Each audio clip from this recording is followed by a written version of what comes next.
Assalamualaikum warahmatullahi wabarakatuh. Hai semuanya, sebelum belajar jangan lupa ya mencuci tangan sesering mungkin, wajib menggunakan masker, dan selalu menjaga jarak karena semuanya untuk kebaikan kita semua.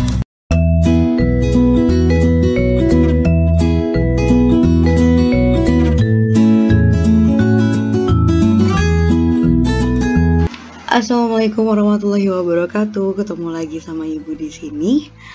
Kali ini kita tidak belajar materi baru, tapi kita akan membedah kisi-kisi penilaian akhir semester Bahasa Indonesia kelas 8. Nah, satu hal sih, kalian harus percaya dulu sama Ibu bahwa yang ada di bawah sini ya semuanya insya Allah akan keluar.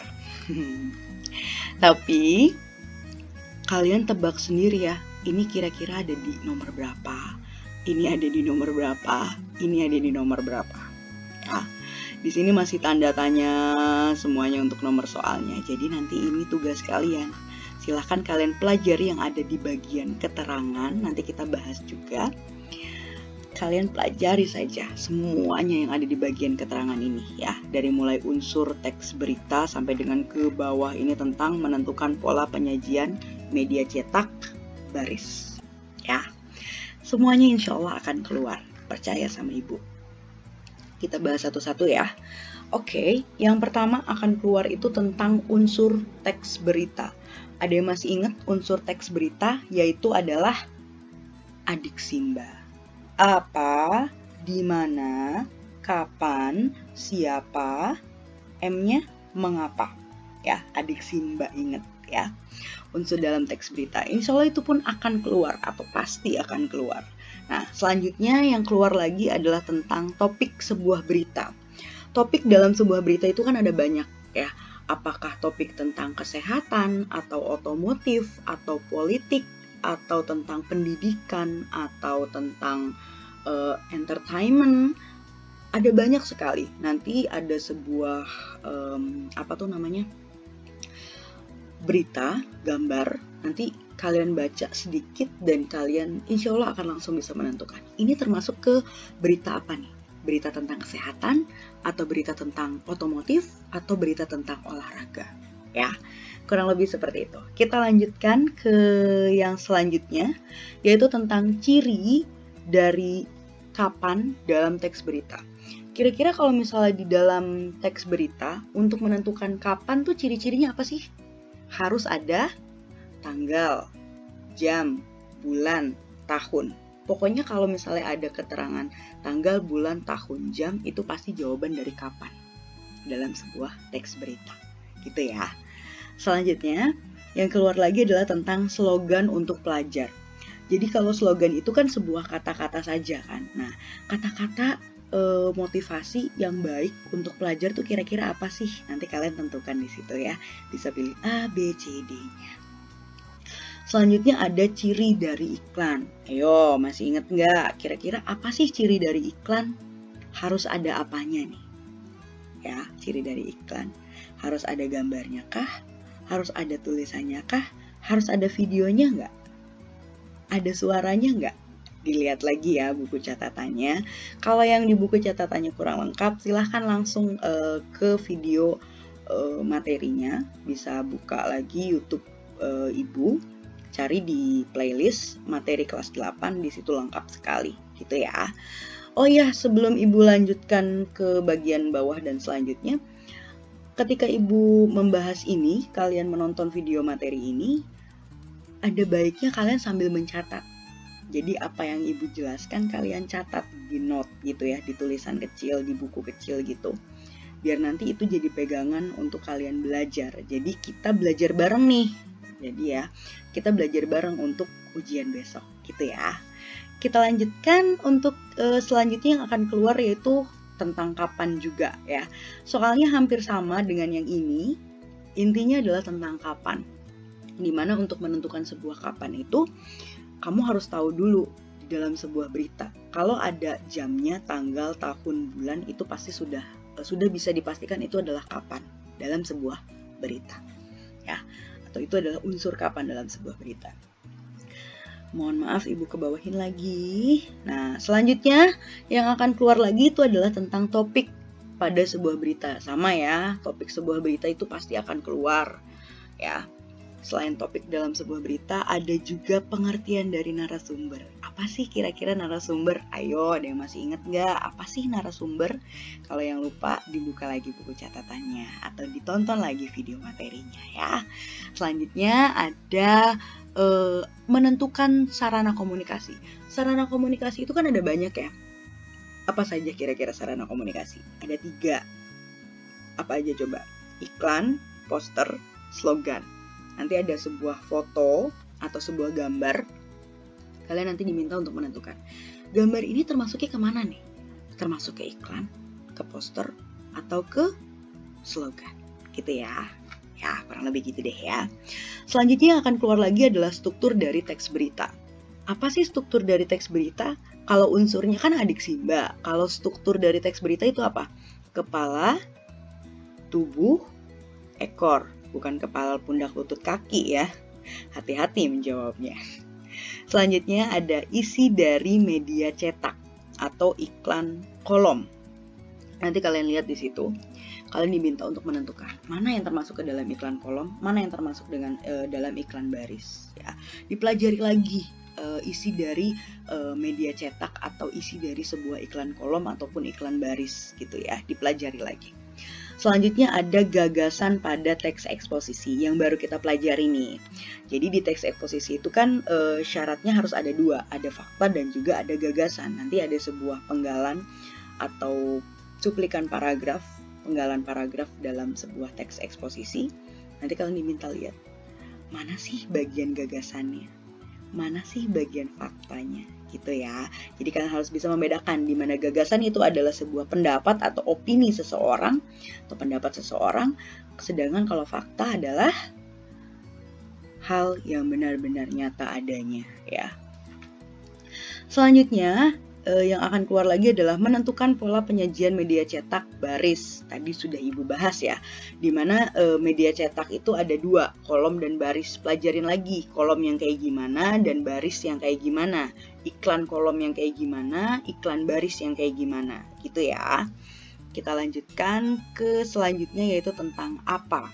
Jadi hampir sama, nanti ada sebuah berita, kalian silahkan kalian menentukan kira-kira apa, bagian apa dalam sebuah teks beritanya ya. Unsur apa yang ada di dalam teks berita itu yang mana, gitu ya. Selanjutnya ada fakta. Tadi kan Ibu sudah membahas tentang gagasan. Selain gagasan, ada juga akan keluar tentang fakta dalam sebuah teks eksposisi. Jadi kalian harus bisa menentukan mana fakta dalam sebuah teks eksposisi. Kalau misalnya fakta itu pokoknya berbau tentang angka ya. Maksudnya kalau misalnya ada sebuah kalimat yang isinya tentang angka, misalnya hutan mangrove atau hutan bakau di Indonesia itu adalah hutan paling luas. Itu kan sebuah opini ya, bener nggak sih paling luas? Bisa aja Ibu ngomong kayak gitu, Ibu bohong. Siapa tahu emang di hutan bakau di Indonesia itu bukan hutan yang paling luas gitu.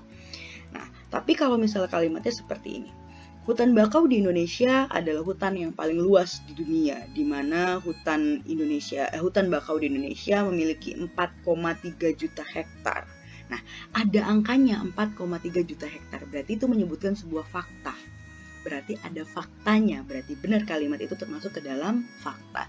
Jadi hati-hati, kalian harus bisa membedakan mana opini atau mana gagasan dan juga mana fakta, gitu ya. Selanjutnya ada, Ibu ke bawahin dulu ya, ini ya pola pengembangan pada sebuah teks. Oke, mohon maaf ada iklan motor. Ibu lanjutkan lagi ya. Ada pola pengembangan pada sebuah teks. Eksposisi jelas. Nah, kalian lihat lagi pola pengembangan dalam teks eksposisi itu apa saja. Ada umum khusus, khusus umum, ilustrasi, dan perbandingan. Kalian lihat ya. Kalian nanti tentukan. Silahkan kalian baca lagi, pahami lagi, kalian lihat lagi ciri-cirinya apa ya. Tonton lagi video materi yang sudah Ibu berikan, simak baik-baik gitu ya. Selanjutnya ada ciri umum dari sebuah poster.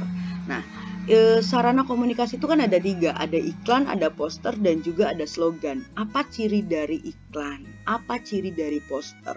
Apa ciri dari slogan? Kalian harus di luar kepala gitu ya, harus inget banget gitu. Apa saja sih ciri-cirinya? Ya, salah satunya itu adalah ciri dari poster, dimana poster harus ada tulisannya, harus ada gambarnya. Syarat dari poster kan harus 2 itu tuh ya. Selanjutnya akan muncul, ini materi baru ya, yang baru tonton videonya kemarin. Yang belum nonton dulu biar kalian bisa menjawab pertanyaan ini ya. Pertanyaan yang akan muncul yaitu adalah jenis puisi yang isinya menceritakan kisah percintaan. Yang udah nonton pasti tahu nih jawabannya apa.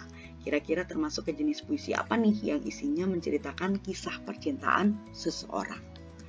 Oke, selanjutnya yang akan keluar lagi adalah tentang kaidah kebahasaan pada sebuah teks berita. Kaidah dalam sebuah teks berita itu kan ada banyak sekali ya. Jadi silahkan kalian tonton lagi video materinya, kalian baca lagi buku catatannya. Insya Allah ini akan keluar, pasti akan keluar sih. Selanjutnya ada jenis teks eksposisi. Kalian tonton lagi video materinya, kalian baca lagi buku catatannya. Jenis teks eksposisi itu ada apa aja? Ada induktif, ada deduktif, dan ada campuran. Untuk lebih detailnya lagi, induktif yang gimana, deduktif yang kayak gimana, dan campuran yang kayak gimana, silahkan kalian buka lagi buku catatannya dan juga simak video materinya. Oke, selanjutnya ada pola penyajian berdasarkan isi. Jadi pola penyajian berdasarkan isi itu kan ada banyak macamnya ya. Salah satunya adalah penawaran. Silahkan kalian dibuka lagi bukunya ya untuk penawaran itu yang seperti apa. Karena ini akan muncul soalnya. Selanjutnya ada unsur dari puisi. Nah, unsur dari puisi itu kan ada banyak ya. Ada 4 macam. Ada ada majas irama, ada konotasi denotasi, terus ada kata berlambang, dan ada ini dia pengimajinasian. Yang belum nonton videonya pasti nggak tahu nih. Nah, sedangkan di dalam pengimajinasian itu ada bagiannya lagi kan. Ada imajinasi auditif, ada imajinasi visual, ada imajinasi taktil. Di mana imajinasi visual itu adalah seolah-olah pembaca puisi itu diajak melihat.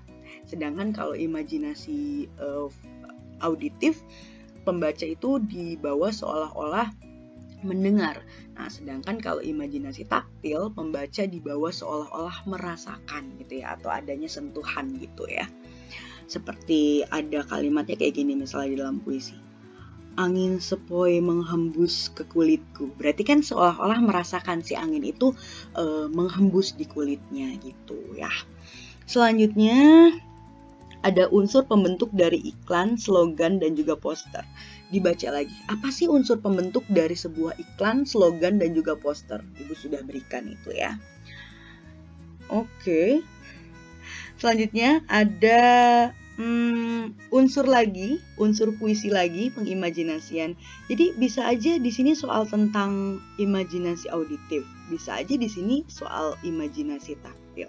Tapi kalau kalian nggak tahu apa sih imajinasi auditif, apa sih imajinasi taktil, ya kalian nggak akan bisa menjawabnya. Jadi silahkan buka catatannya lagi, buka buku rangkumannya lagi, dan buka video materinya untuk ditonton jelas ya.